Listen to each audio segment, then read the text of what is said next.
Hi, I'm your host, Roseanne Kamal, a certified nutrition coach with a background in psychology. Here on Hey Sugar Podcast, you will learn how to live a healthy and sustainable lifestyle without dieting. I'll be teaching you practical tips that you can incorporate in your unique lifestyle. I am going to help you break any dieting mindset traps and show you that a healthy and sustainable lifestyle is doable. I'm going to keep it simple and I'm going to keep it real.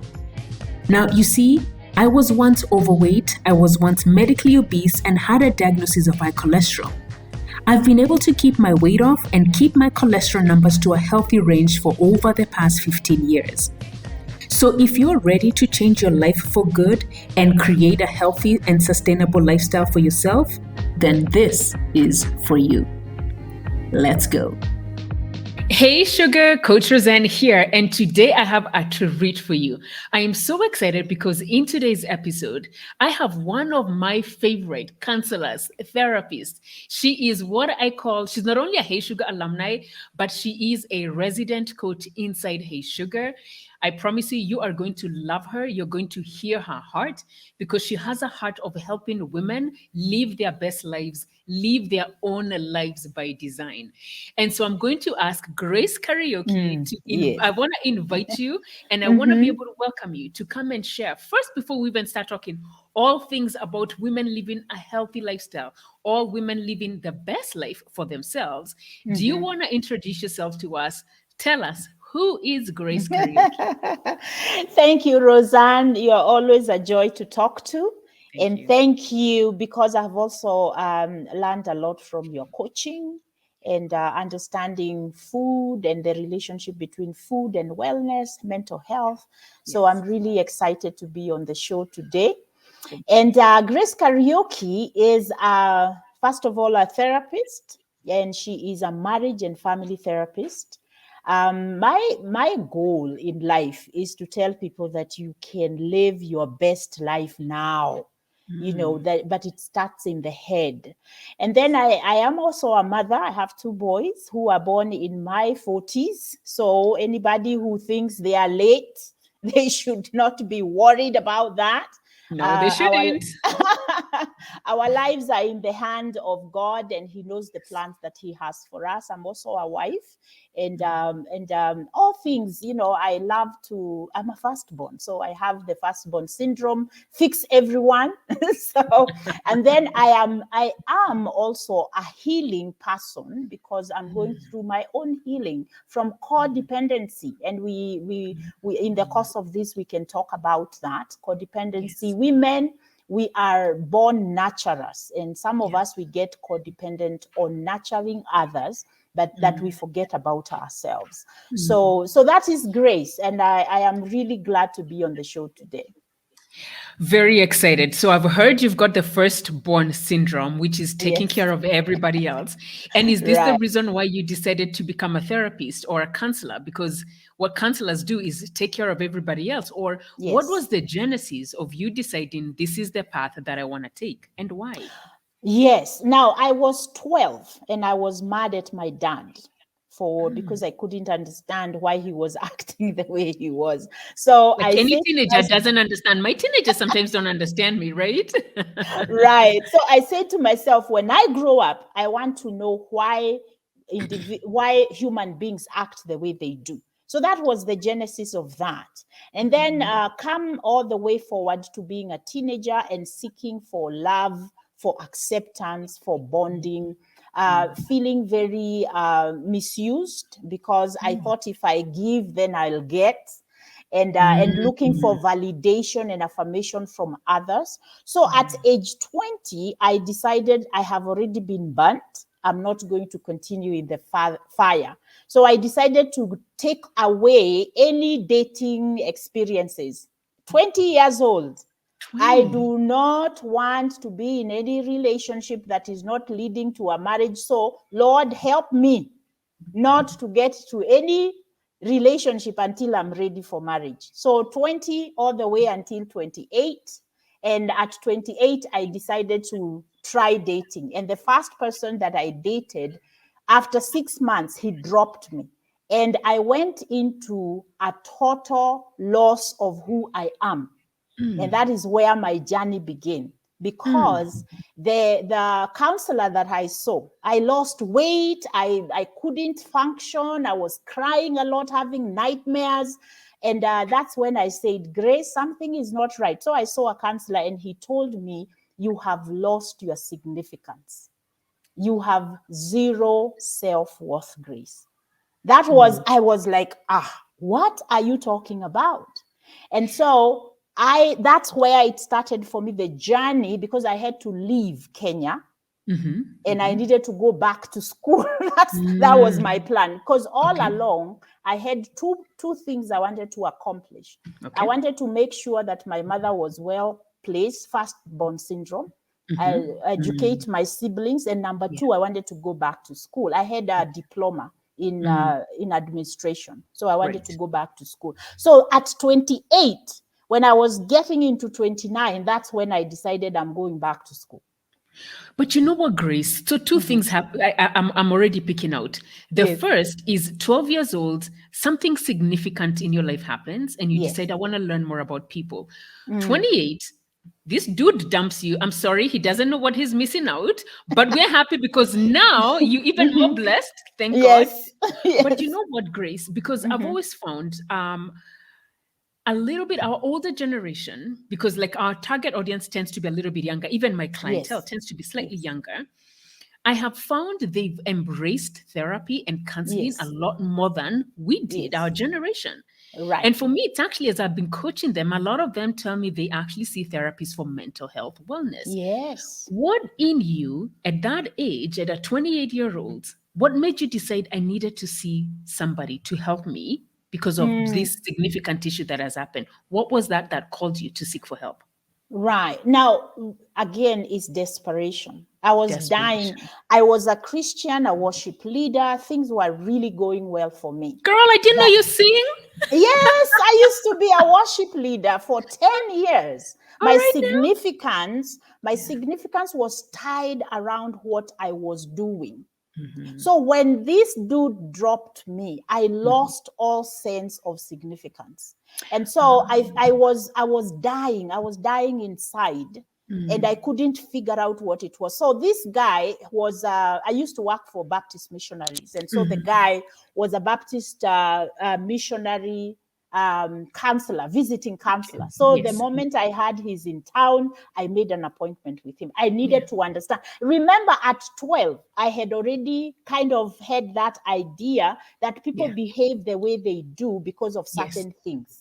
So I wanted to know, why am I experiencing this? Prayer doesn't work. Talking to people doesn't work. What is this? And so that's when he told me. So what happened? I only saw him for one time, and then I continued now with my plans to leave the country, to go to the States and study now what I wanted to study. So when I got, the moment I got to the States, the first year, I entered a women's Bible study, and guess what they were studying? Search for significance, finding your self-worth in your identity in Christ. Okay, pause there. There. And you know what, Grace? The thing that you have said, this whole thing of finding yourself and having lost yourself, it's really what a lot of my clients go through. Whether it's they lose themselves in their marriages, they lose themselves in their work, maybe a shift in their career, a shift in home starters, whether they become new moms. And a lot of them actually end up overeating. Now, for you, you lost a lot of weight, but a lot of my clients, it's figuring that relationship with food, because emotionally, I find they do not yet have the tools to help them cope with the shifts in their lifestyle. So can you take us through what are some of the things that you worked on yourself, and what are some things that this woman who is losing herself, whether it's at work, by the way, I say I lost myself when I had my kids because I gave up a part of my life. My career, I put all that on hold to raise the kids. I made that decision.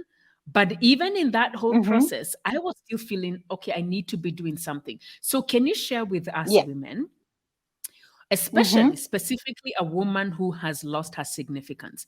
Tell us your story first and what we can do. Yeah. Absolutely. Now, one of the things that helped me a lot is that I decided this is what I'm feeling. I acknowledged my feelings, and I acknowledged that I was feeling stuck and lost. Good. Then the next thing I did, I created a plan. So what now? A lot of us, what happens, especially as women, when we get into a space of dysregulation of our emotion, we look for an escape route. I don't want to feel these feelings. So we go for coping mechanisms that are going to numb our pain. Yes. Now, I want to tell every woman who's listening, where there is pain, there is gain. For me, the gain was I would never have gone to the American embassy to look for a visa. But because I was in pain and I needed out, I got courage. So you want to ask yourself, what is the opportunity that I have with this great life transition? This pain, it has to be an opportunity. Pause there, because I think you're dropping some serious gems that I really want someone to hear. First, acknowledge the feeling that you're feeling. Acknowledge what it is. Yes. Don't be held by the guilt. If you feel pain, you feel whatever it is, so acknowledge that. Second thing you have said is have a plan. Have a plan. But the biggest one, the biggest aha adaptation, where we've said is where there is pain, there is gain. What is it that as you're going through that pain, what is life teaching you? What's the lesson in that? So what I'm hearing you say is there needs to be a shift of mindset, a shift in the way you're thinking. As I'm going through this pain, what's the gain in it? What's the opportunity in it? And for you, you get a visa, you go to America, and you go to your first seminar, and what are they talking about? Now, this is the place where the lady who was leading the Bible study said, this was not about you. It was not your fault. You were not rejected. God picked you away from something that could have destroyed who you are. Wow.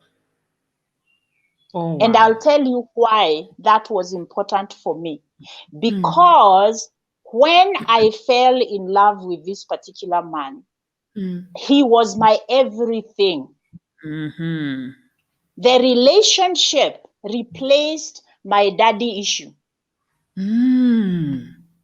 Now, when he pulled the rug from under my feet, I had nothing to stand on, because in those short 6 months, I believed that he had made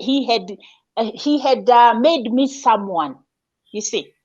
Yes. I had no idea, Roseanne, that I was that hollow. I had never understood. I didn't know until that time.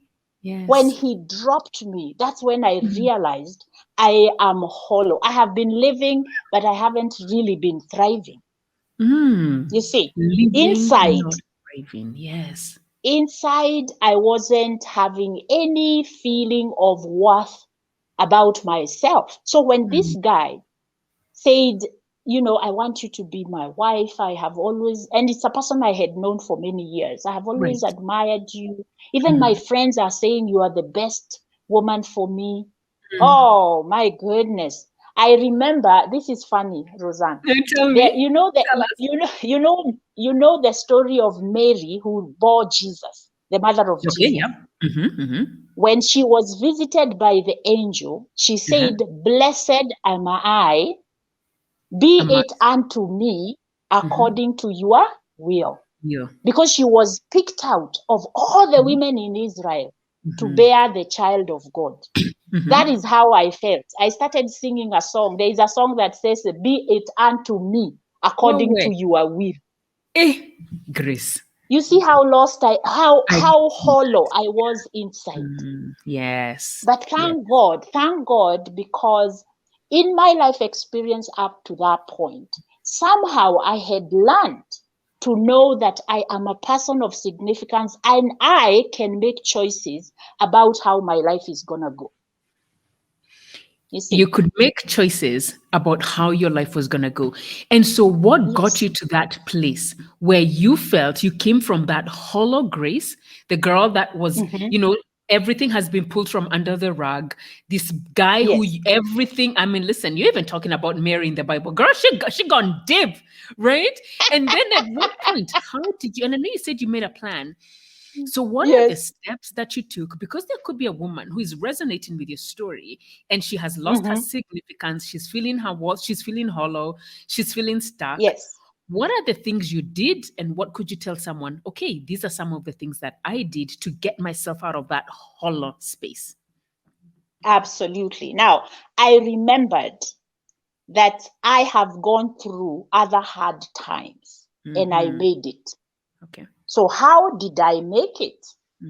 I started looking at my strengths. Even in this hollow place where I am, I am 29 years old, 30 years old. I have done some good things in my life. So you and I searched looked at for how evidence. Yes, what is called your wisdom mind. Your wisdom mind is when you take your emotional mind and your logical mind and you join them together. So you feel and you think. Yeah. You see? Yes. And then there is something else I learned. I said, I don't know where this came from, but I was doing a lot of introspection. And one of the practices I had is journaling. I used to journal quite a bit. And it dropped in my spirit that when you put what is it called? Tea bag in hot water, then tea comes out. Correct. And I felt that I had been a tea bag that had never been in hot water, and now I'm in hot water. And what is coming out? And that was my guiding. Thought that whatever I do during this pain that I am in is going to define the rest of my life. I better be careful the choices I am making. These choices you're making. So this is powerful because a lot of women, I tell you, got to journal, write things down, what's happening. Yes. So in the process of journaling, you feel in your spirit this whole analogy of a tea bag in hot water, and you're like, you became the tea bag, and hot water became the circumstances. That's the way I am perceiving it in my mind. And for you say whatever, that mixture of the tea bag and the water, whatever is made or whatever comes out of that is what I decide as Grace to do. Is that a correct analogy? Absolutely. Yes. So you're saying the circumstances we go through are going to put us in deep water, in hot water. Yes. Once we put in hot water, what comes out of us? Yes. So now I get it now. The woman who is right now in that hot water, yes, her hot water is her marriage. Her hot water is her relationship. Her hot water is this job she doesn't like. So right now she's going through that hot water. A lot of my clients, as they go through that hot water, they reach for food. They don't want that pain. They don't want to feel the angst, the emotional stuff that's going on. And so they reach for food to numb. But then I tell them now what ends up happening is now you have two whole issues that have come out. Yes, absolutely. The initial issue, the food issue. So now, Grace, this woman who is struggling, she's in the hot water. How does what comes out of her be something that is significant for her? How does worthiness come out of her? Now, this is the thing. When you see this tea bag, we don't know whether it's good or not until we put it in water. We don't even know whether we just think it's a tea bag until we put it in the hot water. And now we can taste it and it is tea. This is the thing we have to understand. When we are in hot water, the real us is going to come out. Are you willing to face yourself? So when you go to food, you are running away from yourself. I remember during that time, I am planning to go to the US and I felt like I was running away. My friend told me, Grace, we are all running from something. The question is, where are you running to? You see? So it's about choices. Your mind, now we need to understand this. Of course, Roseanne, you know, when we are in distress, we go into fight-flight mode. Yeah. And during whatever we do during that time, we are either going to be aggressive, we are going to be passive aggressive, or freeze. Many of us women, we go into freeze mode. Freeze. Yeah. We stop living, you see, and we are now thinking about how painful this is. And we are just, those of us who are more choleric or more strong-minded, we will go and we will hide in this aggression, whether it is work, relationships, whatever it is that we are going to do. Some of us, we are going to go into passive. She's paused. Now the depression. You see, we start drinking, we start hiding, there is a lot of shame. Now, let me say this. For you to be in that space, you are acting out of what you have experienced in the past. You see, so whether you are, what you are going, you see, for me, my Christian faith had grounded me. You see, so one of the places I ran to was my faith. Christian so faith, yeah. I want to ask a woman, what is your anchor? Is it just the relationship? Because you see, I thought that now going forward, my anchor is going to be this relationship. Yeah. So when this relationship was taken away, what else do you have that you can hold on to so that now you become really who you are? Because that experience, it actually started my journey of peeling off the onion. And who is Grace?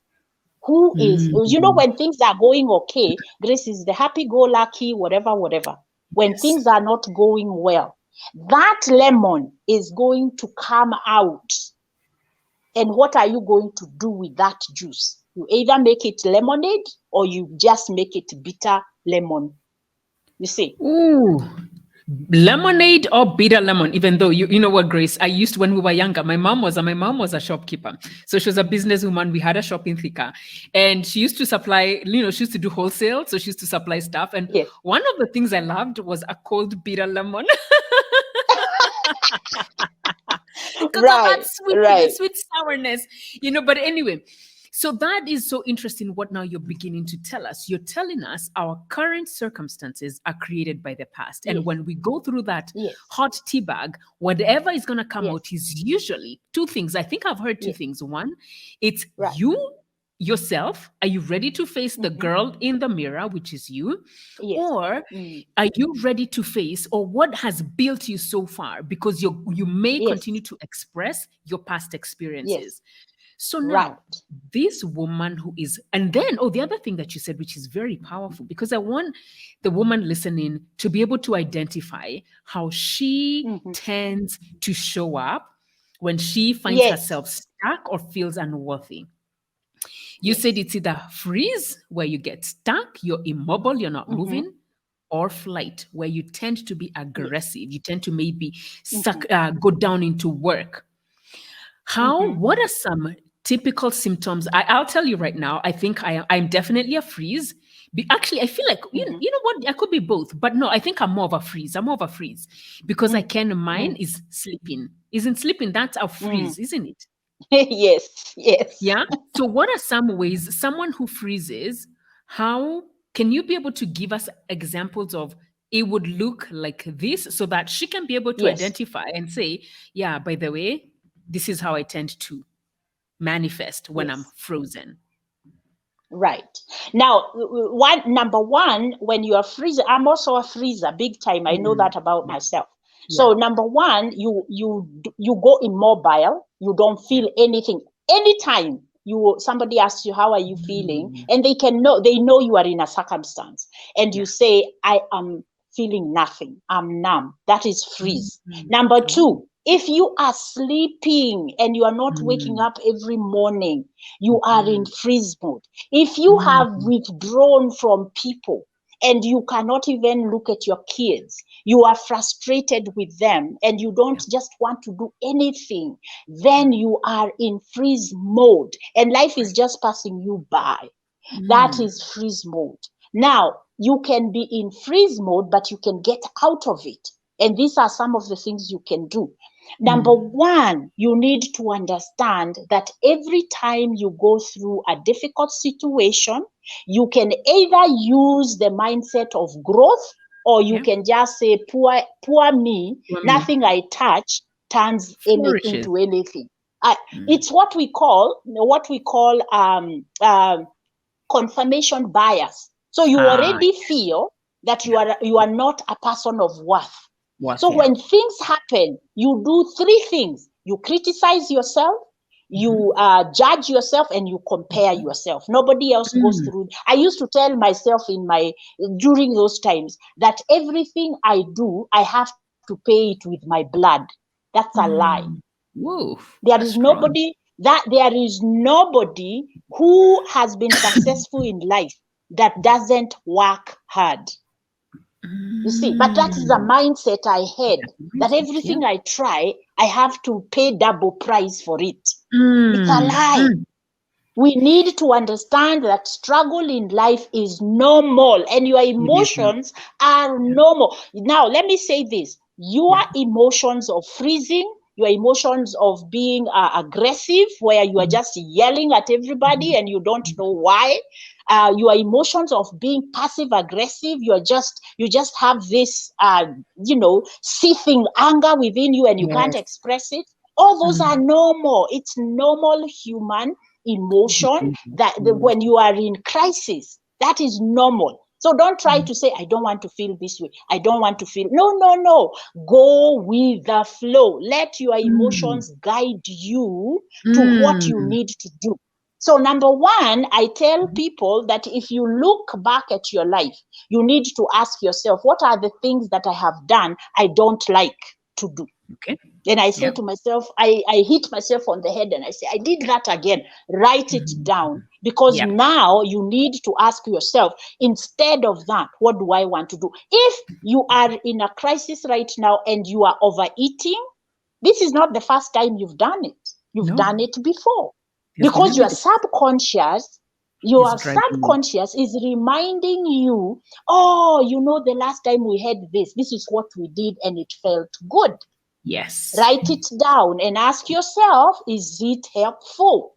And remember, this is the other thing, Roseanne, when we are in crisis, we tend to revert into a child state. Yes. Helpless. Oh, poor me.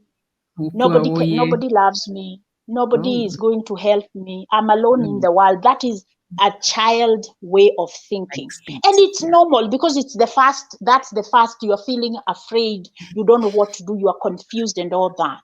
Now, some of the things I did for myself was now to connect. You see that Bible study I joined? Yes. That is now support. I connected with others. Because I was living in my head, telling myself all these negative things, why I was dropped, you see. So connecting. Now, that therapist that I reached out to, that was the first time I connected with somebody who could listen and tell me something different, you see.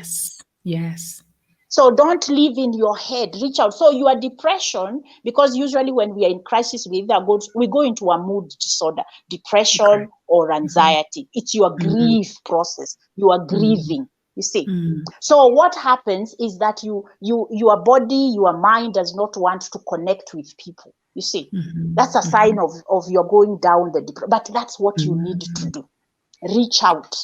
Number two, express. Because sometimes you may not be, if you are a freezer especially, you're not going to express to anybody. Express through writing or typing or recording. Just get that information from the head out. Because in that introspection, not overthinking, not ruminating, introspection. When you write, you don't write like you are ruminating, you are introspecting. Why did this happen? What was it that I could have done different? What am I going to do? You see, you start to write that and you will find yourself finding answers. Yes. Now, this is what I told myself. There are things we tell ourselves. So when that happened, this is the other thing I told myself, that this guy, he invited me on an exciting journey. And then when we got into the wilderness, he opened the door and he told me, get out. Out. In the wilderness. That's how I used to feel, you see. And then I told myself, now, I know, because I already had plans about what I want to happen. I wanted a successful life. So I told myself, I don't have the strength to keep going, but I'm going to crawl. I'm going to crawl until I get to the other side, because this is not it for me. I refused to be, this is not it for me. I'm going to crawl.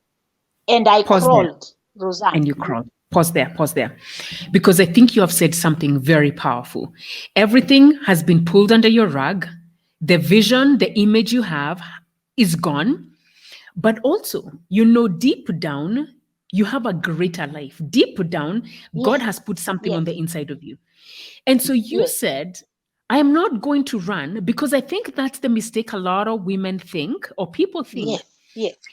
Because you have this image of, and you know what you can be. So the image a lot of people project immediately is, but I need to be at 100. But what you're saying is, no, there was this staircase.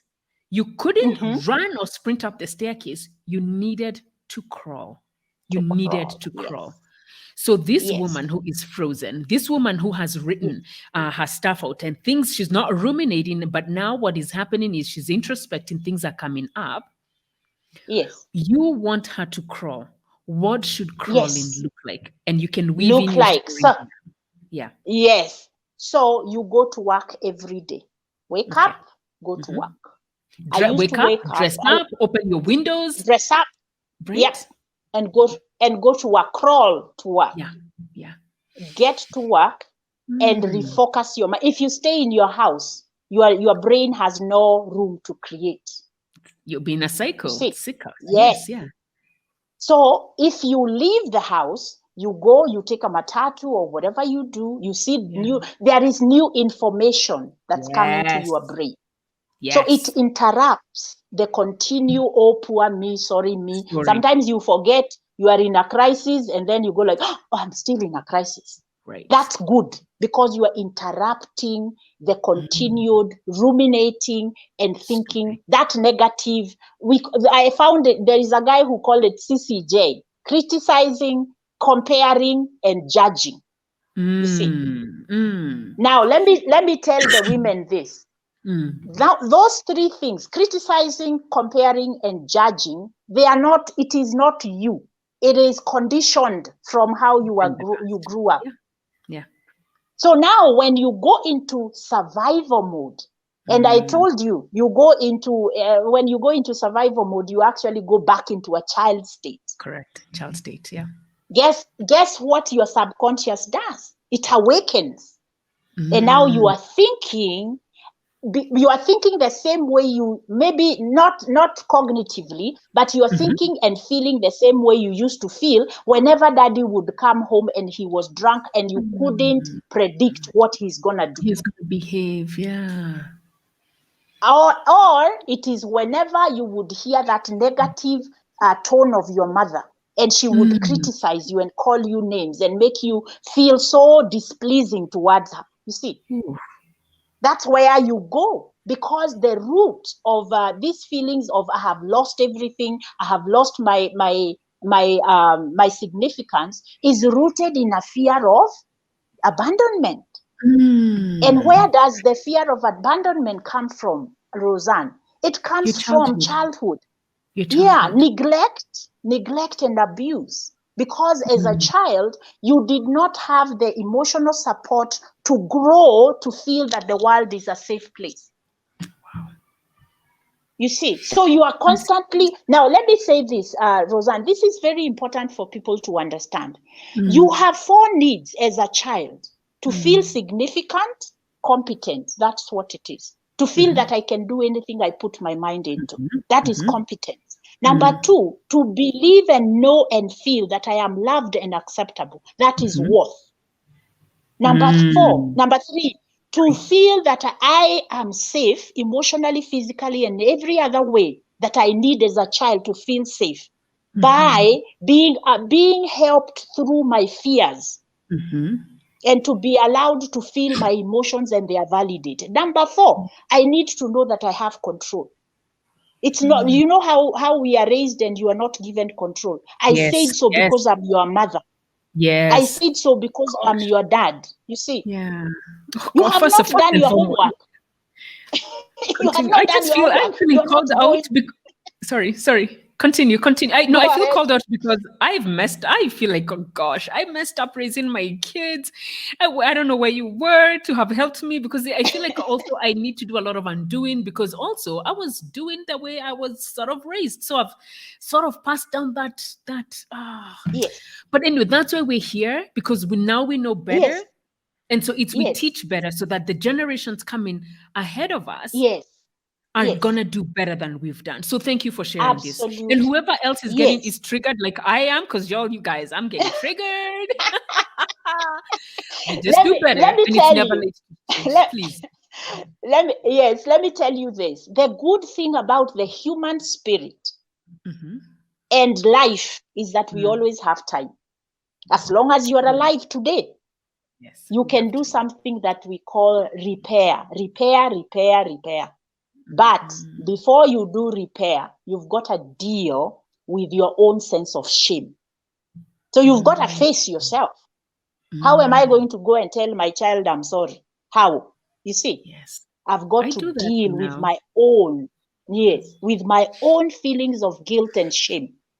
And the fear of failure I was listening to Oprah this morning. She says failure is not a bad thing. Failure is part of success. It is part of success. Yeah. You're learning. Yes. Yes. So if I failed as a mom, I need to learn that this is an opportunity. Again, I use the word opportunity for me to grow. Yes. And the pain of shame is an opportunity for me to gain wisdom. That's not, ladies, listen, stop hiding, stop running away from yourself.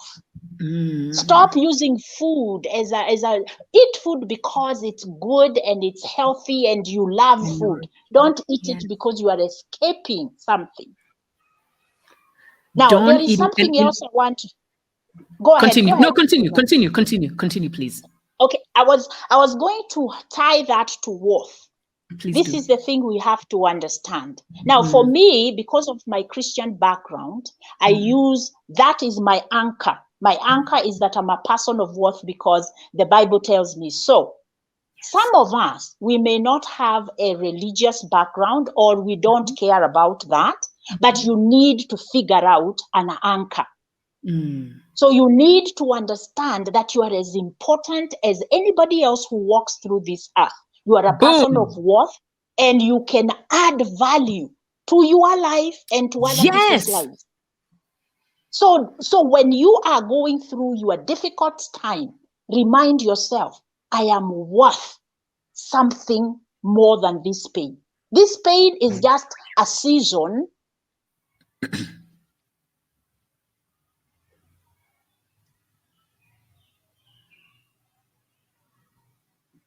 We've lost her. Oh, I'm here. Can okay, there you go. Yeah, this pain is just a season. That's where we were. Yeah. Yes, this pain, it's a season, and once the season is gone, I will come out better than the beginning of the season. Please, ladies, learn this phrase. I told myself, I told God, my pain, I know you are not a sadist God. Yeah. I know that this pain is going to help me become better, purified, because because of the religious anchor that I have. There were so many scriptures that came to my mind during that time. There is one in Jeremiah that says, oh Grace, I used my name. I do that a lot. Oh Grace, if only I could hold you in my hand and mold you into the vessel that I would like you to become. And then I say to myself, if God is going to mold me, it's going to be painful. But I want to be as good as gold. So that now I will have a reason and a purpose for me to live my life. Today, Roseanne, even if I do even if I overeat, I don't do the CCJ. Yes. Criticizing, judging, and comparing. I don't.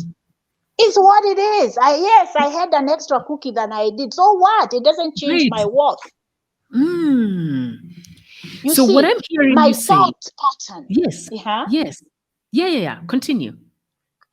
My thought patterns have to be on point. I don't judge myself. I don't criticize myself. And I do not compare myself with anybody else.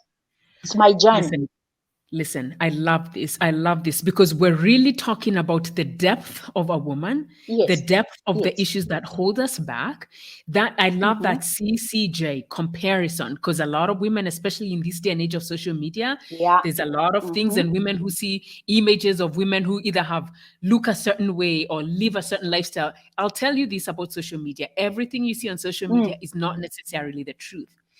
And so that especially if you find yourself in that comparison analysis, that for you, I would even say you might want to get off social media because that's not good for your mental wellness. So it's important to consider, is this working well for me or not? That's the comparison part.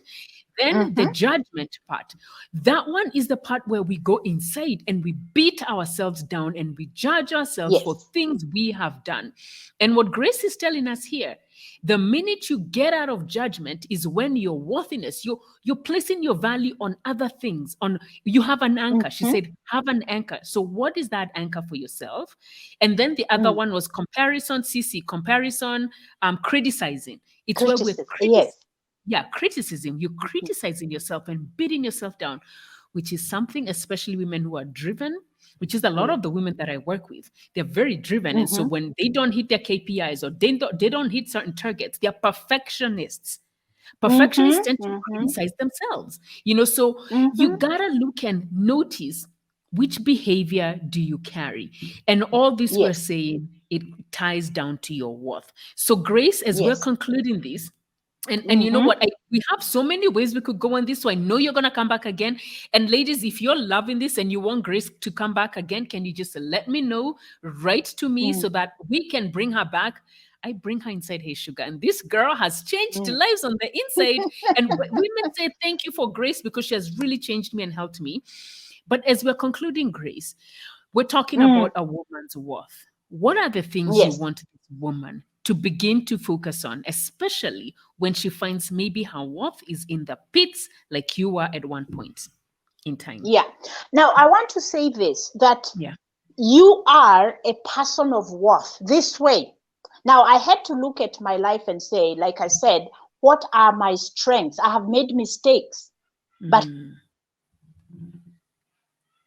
the past that I can celebrate about myself, because when you are in your crisis, your emotional brain is on top. It's flooded with all these bad emotions. For you to engage your logical mind is to ask yourself, what have I done well? And then you do need to look at the people who are in your life who bring value. You see, because when we are hurt, we only think about, we say, I have no friends, but you have people who are there with you, who are walking with you. I had a couple of people that I held on to. They prayed with me. They allowed me to vent. They allowed, and I had one who actually told me, Grace, it's time for us to throw away this pity party. You know, you need that kind of a person. Yes. Secondly, identify where, really identify why you feel so lost. What was it what value had you gave this situation that you are in? What value had you given them? So that now, the other thing that I want to say, for you to build your worth, you need to understand there is a difference between you, the self, and what you do. You see? So the fact that what the things which are now outside of myself, children, husband, relationships, job, whatever it is, that is an extension of me. That is not me. Yeah. So that now you begin to say that I was reading something today that a lady called Susan David. She's an expert on what we call emotional agility. And emotional agility is you know what we say, an agile person. Agile person, yeah. Yes. Yeah. So easy to move. She said, yes. She said, you stop saying to yourself, I am a coach, and say, I do coaching, because you are not the coach. You do that job. So I need to say, I am Grace. And when I say I am Grace, I ask myself, so who is Grace? What does Grace do well? And this is where we are building what we call self-confidence, the concept of self. Who really are you? And put together, that's why we do the temperament. Yes. You see. Now, yes. I will say this, that when you know your worth, which is your value system, you know who you are, what you stand for, what makes you tick, and all of that. When you go into crisis, your values and who you stand for is what is going to hold you together. You see. So you do need, even now, those of us who are not going through crisis, this is your moment to be able to say, by the way, do I need to see a therapist to actually figure out who am I? Do I need to resolve some of these things that have happened to me in the past and figure out so you are not in trouble, but you want to get to know yourself better. You see, you want to get to know yourself better. Yes, to understand yourself. I love it. I love it. So now, I want you to give us your information, where people can find you online, to give us your social handles. But before you do that, because I really want this woman to follow you, she has a wealth of information, especially on her YouTube channel. She also shows up on Facebook a lot. But before we do that, there's a last question that I ask every guest who comes on, whether you're a guest, whether you're a client, etc. And so I want you to talk to that woman. And as you think about her life and her worthiness, I want you to give her 3 things that she should put a spotlight on. So these are called, what are the things that she needs to put a spotlight on? What 3 things are those, Grace? Okay. Now, number 1, and I know this is very hard for people to do, find your strength. Please look at yourself in the mirror. Affirm yourself. Because those are things you need to do yourself. You do the CCJs a lot. So, and those are things that come to you naturally. So allow yourself to celebrate you. What do you do well? What are your strengths? Allow yourself to do that. Number 2, allow yourself to be weak. Weakness does not mean losing control. Weakness means I'm accepting I am in a hard place. And then number 3, allow yourself to be helped. Because a lot of us women, we have that firstborn syndrome. Allow yourself to be helped. Reach out to Coach Roseanne. Reach out to Grace and say, hey, I'm stuck. And I'm feeling ashamed to ask for help. But here I am. I have made that. So allow yourself to do those 3 things. Celebrate yourself. What was the other one I said? Your weaknesses. Don't be strong. Yes, ask, kind of ask for help, but also accept your weaknesses. You see? I love it. I love it. Awesome, Grace. I love it. Now, where can folks find you? Do you mind sharing your information with us? If anybody wants to learn more about you, listen, I'm just giving you a 411. She has so much stuff on her YouTube that's really good. So tell us, where can we find you? Okay. So my YouTube channel is Live by Design with Grace Kariuki. And Live by Design is because during my painful process, I realized I had lived my life by design. At every point of pain, I had to make a choice about Decision. going forward, not Yeah. not going backwards. Yeah. So, or staying in the same place. So Live Yeah. by Design with Grace Kariuki is my YouTube channel. Okay. And then Grace Kariuki hyphen Derito is my Facebook. And then at GK Derito is IG. On Instagram. And you know what? We are going to put all these links below so that wherever you are on YouTube, on Instagram, and or on Facebook, you can follow her. I think, let me tell you, I can assure you what she has shared with you is worth a lot more. Now, with everything that you hear, our guests speak to you, anything that jumps out to you, that speaks to you, I don't want you to just hear it. It's important now to hear it and now to take the actions. And she has given us so many things that we could begin to do. And I cannot begin to thank you, Grace, so much for coming, adding so much value to my community. I appreciate you so much. And I appreciate you coming always whenever I call you to share my clients. I know you guys, I tell a lot of my clients, please go and see us, especially when I hear what issues they're going through. I do send them to her. So she is amazing. She keeps everything confidential. You are absolutely going to love her. Grace, I want to thank you for joining us this evening. And everybody else, I want to thank you. And as always, I want you to remember, you've only got this one life. You've only got this one body. She's talked a lot about the mind, the emotion. That's your body. And so it's really important for you to treasure it. Thank you all for joining us. And until next time, I look forward to seeing you in the next episode.